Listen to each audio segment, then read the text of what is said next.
दर्द्यातील भाग 14। मनोज व राहुल गाडीवरून चालले होते। राहुल खूप शांत व विचार करत होता। जे काही सायलीचे पप्पा म्हणाले त्याचा विचार करत होता। मनोज काय झाले हे विचारण्याचा प्रयत्न करत होता, पण राहुल त्याला काहीच उत्तर देत नव्हता। खूप वेळ झाला। मनोज खूप चिडला। ते पाहून त्याच्या खांद्यावर हात देत राहुल म्हणाला, अरे काय विशेष नाही। त्यांनी सुखाच्या हृदयाला भिडणाऱ्या खूप साऱ्या गोष्टी बोललेत। मनोज खूप चिडला। काय म्हणाले ते सांग। राहुलने घडलेली सर्व हकीकत सांगत सायलीला यापैकी काहीच बोलू नको असे म्हणाला।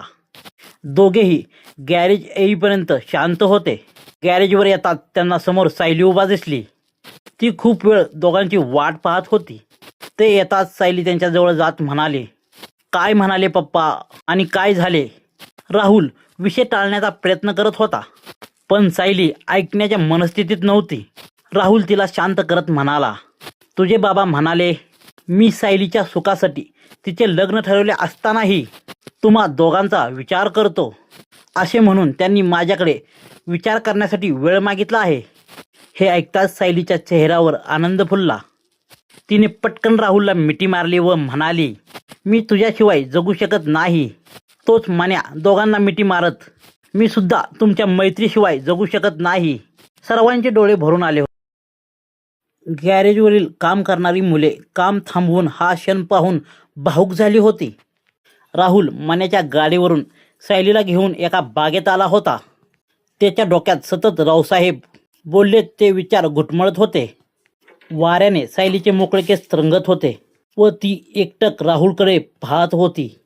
तिचे सौंदर्य पाहून तो सर्व विसरून सायलीच्या प्रेमात अखंड बुडाला। दोघांनाही वेळेचे भान नव्हते। खूप वेळ झाल्याने दोघेही घरी जाऊ लागले। सायलीने राहुलच्या आईला भेटण्याचा हट्ट केला। राहुल तिला घरी घेऊन गेला। आईशी गप्पा मारत खूप रात्र झाली होती। आई म्हणाली, अशीच येत जा घरी, तुझ्या येण्यामुळे माझा थकवा निघून जातो। पण आता खूप वेळ झाला आहे। तुझे आई बाबा खूप काळजी करत असतील।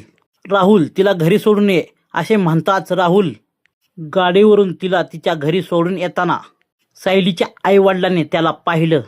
सायलीची आई संगीता खूप रागात होती। रावसाहेब तिला शांत राहण्यास सांगत म्हणाले, सायली समोर काही बोलू नकोस, मी पाहतो। सायली घरात येताच तिला समोर आई बाबा उभा दिसले। पप्पा, मी आज खूप खुश आहे। तुम्ही माझ्या प्रेमासाठी माझे लग्न ठरवले असतानाही माझ्या व राहुलच्या लग्नाचा विचार करताय असे म्हणून सायली आपल्या रूमकडे निघून गेली। संगीता खूप चिडली। तुम्ही हे काय नाटक सुरू केले आहे। कसलं आश्वासन तुम्ही त्या राहुलला दिलंय। तुम्ही खरंच हे लग्न मोडून त्या दोघांचं लग्न लावणार आहात की काय। रावसाहेब चिडून संगीताकडे पाहत, तुला कळत कसं नाही। मी त्या भिकारड्या मुलाशी माझ्या एकूण ते एक मुलीचं लग्न कसं काय लावून देईल, आणि हे लग्न मोडल्यास आपला बिझनेसमध्ये किती मोठा तोटा होईल। हे पुढचं संकट तुला दिसत नाही का। मी आणि राजने थोडासा वेळ मिळावा म्हणून या मुलाशी खोटं बोललो। संगीताचा राग शांत झाला होता। खूप रात्र झाल्याने दोघेही बेडरूमकडे निघून गेले।